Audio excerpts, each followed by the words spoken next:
Okay, that's how my day's going. Hello, and welcome to my channel. I'm Mandi Grace, author of 10 young adult novels so far, 8 of which I'm rewriting this year.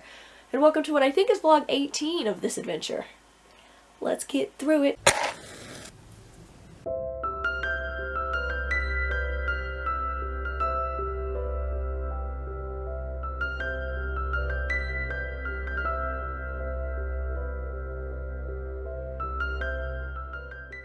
Just finished Camp Nano.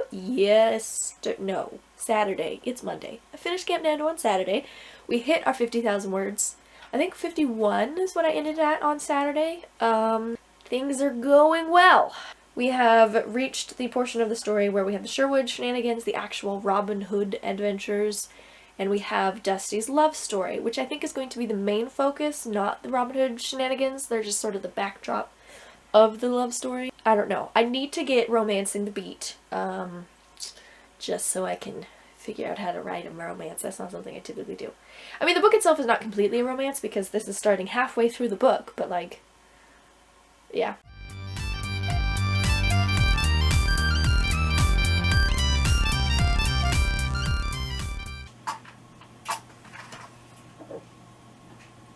It's a rare occurrence. Thanks. I have no idea. My sister and I started our early morning workout thing that we sometimes do, so I was awake and was like, oh, I should just hop on now. But then I didn't really think about or plan ahead or anything, so I don't know. We reached the first of Will's interruptions, and I was really sad to ignore it. I'm not having Will interrupt the story this time.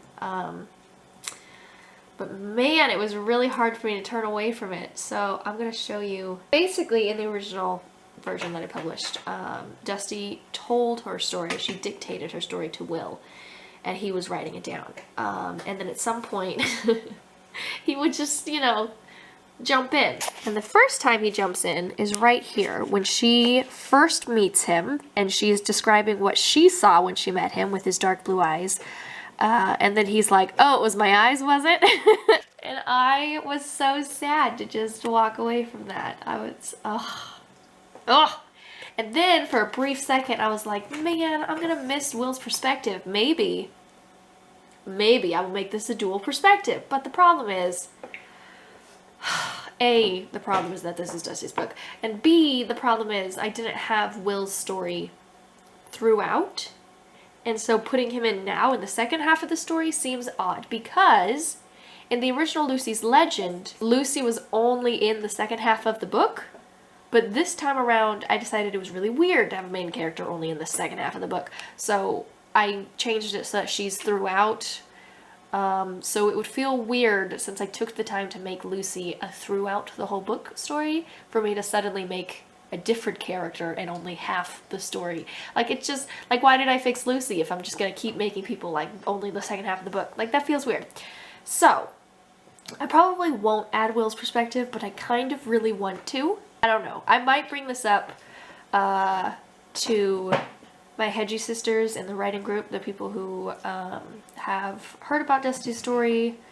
I'd say my BFFs, best feedback friends, which are essentially my critique partners, but they haven't read Dusty's book. They're reading Lucy's book and Much's book, respectively. So I don't know. I don't have anyone currently reading Dusty's book in order to like bounce these ideas off of. I feel like I should leave it as Dusty's book, but I do really love Will's perspective. I love his interruptions. That one's tiny. It's like 2 little sentences between them. But some of them get longer, like they have whole conversations. And I'm gonna miss that. And maybe this is just me missing that, so I'm like, oh, maybe I should add Will perspective. In which case I shouldn't. But if it actually would make the story better, I don't know. I need to bounce this off of someone. Everybody freak out. I'm freaking out. Oh my gosh. Will and Cup. For anyone who doesn't know, this is my writing group, and I'm so excited to have merch.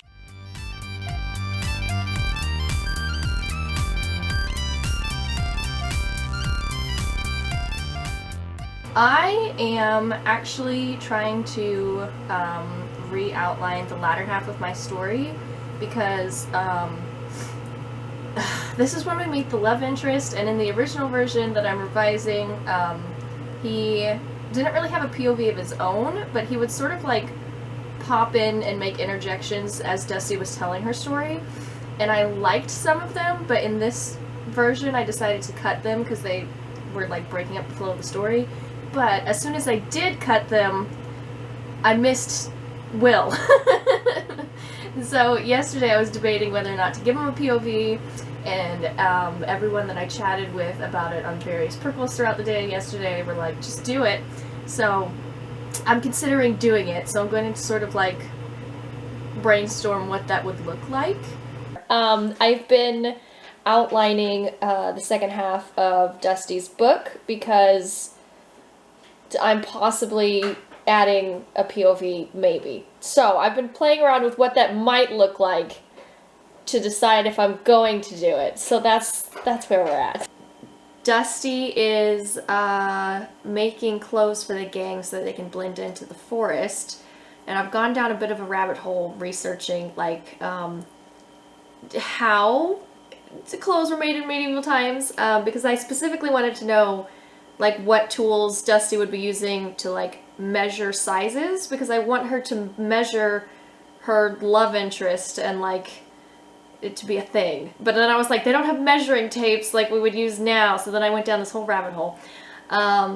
So yeah, I'm partially doing research while I'm writing the scene so that it's not like completely blank. I do like leaving my blank brackets places, but I wanted to be more specific with this scene so that I can actually write it, because I don't want to like vaguely be like, she wrapped something around his arm to see what size it is. I don't like it kind of, I don't know, it defeats the purpose of the scene I'm trying to write. So yeah, I'm doing research and writing a scene. I'm leaning towards not right now. But earlier this morning, I was leaning towards having the POV, so I don't know. I know, yes, at 6 a.m. this morning, I was like, yeah, let's have another POV, why not? And then now I'm like, I don't know, that doesn't seem like a great idea, so I don't know. I am still working on the Robin Hood thing, yes, I'm in book 3 of the Robin Hood thing. Yeah. But much as book 2, which we just finished, well, I don't remember when. At some point this year, recently, we finished much, and now we're working on Dusty. And then, hopefully, fingers crossed, I'll be able to finish the second half of Dusty this month so I can move on to book 4, because I'm a crazy person. But it's been going well so far, so I have faith in myself. I think I've decided not to give Will his own POV, but yesterday I added a number of scenes that included Will in them, and I was really enjoying that. So I think that will give him, I think it gives him enough of a voice. I don't think he really has anything like of his own to struggle through, so it feels weird to like give him a POV, because then he's just sort of pointless. He's a well-adjusted dude. He doesn't really need anything. So, I think I've settled on not giving him a POV, but just really ramping up the whole romance aspect, so there's a lot of scenes between Dusty and Will, because that's the part that I was missing when I cut out the pieces of Dusty's story, of him like interrupting the story. I really missed their dynamic together, so I was like, I'll just add more scenes, it would be fine. I'll still get them like bantering together, it's fine. So I'm back into just writing and not, you know, trying to outline the second half of the story anymore. I don't know what specifically I'll be writing today, but probably something where Will and Dusty are interacting. I am working on 2 things. First, I'm going to be emailing back my cover designer who's starting work on the Robin Hood books. And she emailed me this morning, and I wasn't able to get to it because I was doing other things, and I've been waiting all day to email her back, and I'm very excited. So, the first thing I'm going to do is that. And then I am working on Romancing the Beat. I'm treating the second half of Dusty's book as if it was a book of its own and giving it like the romance outline before I really dive into all the scenes and things. So that's what I'm going to be doing this hour. Okay, I had to pop off of the purple really quick to say that I've just started the Romancing the Beat book, and she mentions that she will use Taylor Swift songs as references. Haven't gotten to one yet, but that fact that she said that is enough for me. I'm sold. I'm here.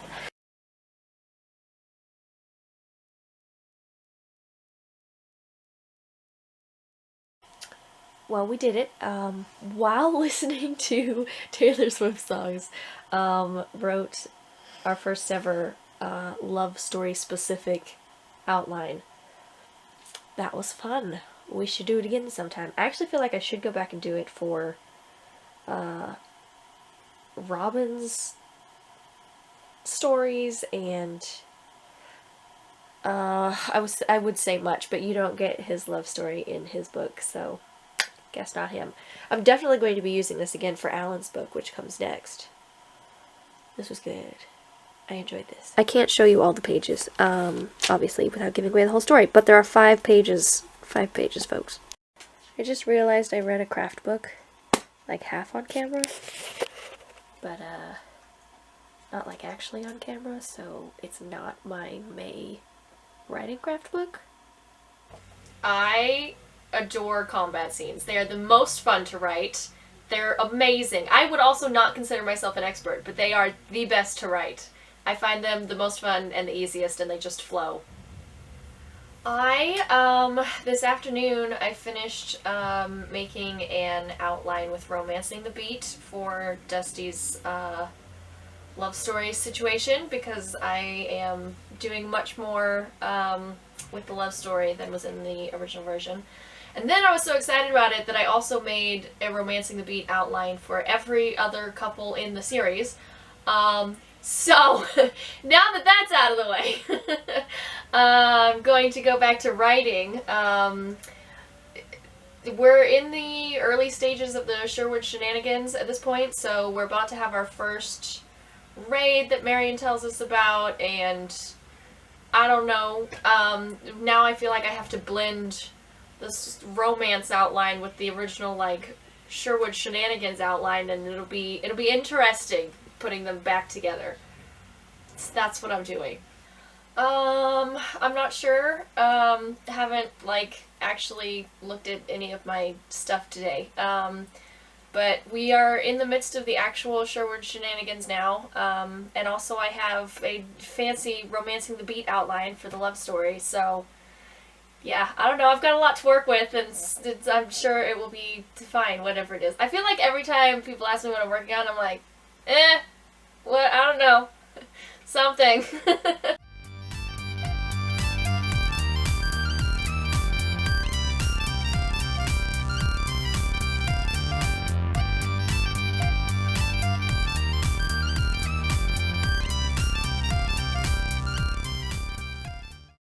I left off a scene yesterday where the crew was about to rescue someone, so I'm going to be writing basically a fight scene as we deal with these enemy soldiers and then rescue these innocent people who are being hung. So that's what I'm doing. Hi. My computer is not talking to my internet, so I'm on my phone for the first time, and Zoom is weird on the phone. It's weird. But I am, I don't know, in the middle of writing romance scenes, which is very odd for me, and I feel weird every time I'm like, yeah, I'm writing a love story. That's normal. Yeah, we're just in the middle of the Sherwood shenanigans, and things are happening. It's also crazy in my house, so I don't know how productive I'll be. I'm going to be very distracted. That is a wrap, I guess, on vlog 18. We are 63,000 words into the story, which means we've caught up to the original size of the OG Dusty, which is 63,000. We're about 200 words over the original word count at this point, so at the same size as the original. We still have 173 pages of the original that we haven't addressed yet, as in deciding whether or not to keep it for the new version or expand upon it for the new version or whatever. Like, there's 70 some odd pages that we haven't gone through yet. So, yeah, we will just keep trucking along, I guess. I dread to think how big this will be. The other day, after doing the Romancing the Beat outline for Dusty's love story, I also did it for all of the other love stories. I might have already mentioned this in the whole group.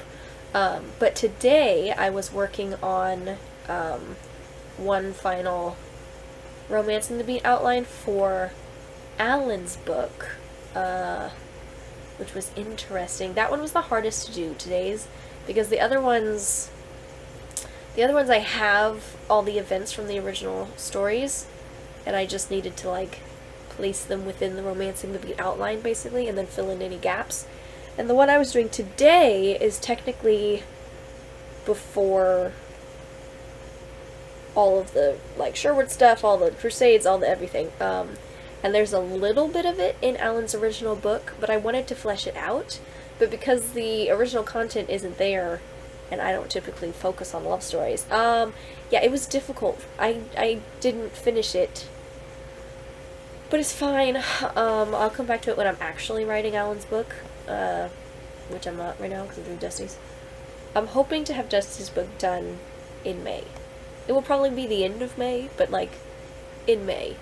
And then we'll start Alan's book in June, most likely. Except at some point between June and July, I'm going to have to pause on moving forward with rewriting of book 4 and book 5. I'm going to have to pause and focus on actually doing edits on book 1 and then 2, probably, over the summer. I'm once again reaching the point where I think the dystopian trilogy will have to be pushed to 2023, because I will most likely be able to write all of my books of the Robin Hood thing this year, but taking the time to go through several rounds of edits for each of them before publication will require not writing the dystopian trilogy, I think. Probably. My cover designer is working on the new cover for book 1 in the series, which I'm very excited about. Probably not going to reveal that on one of these vlogs, unless, you know, we're, like, way down the line. Like, vlog, you know, 27 or something, when we're right up next to release date for book 1, and I do my cover reveal. We'll see how much we can get done in the next week. I wrote every day this week, I think. Did I write on Sunday? I wrote almost every day this week. Or every day. I think it was every day. We could look. It's in my bullet journal. Also, I was doing this 6 a.m. prickles all week long, which was insane. But mind you, I wasn't getting up for the 6 a.m. prickles. I was getting up to work out and run with my sister, and then just happened to be awake already and got on the 6 a.m. prickles. But still, it was a nice way to start my days. I'm exhausted. It's been making it very difficult to get on the 9 p.m. prickles because I am just sleeping by then. Yep. I'm rambling at this point, so we're just gonna stop.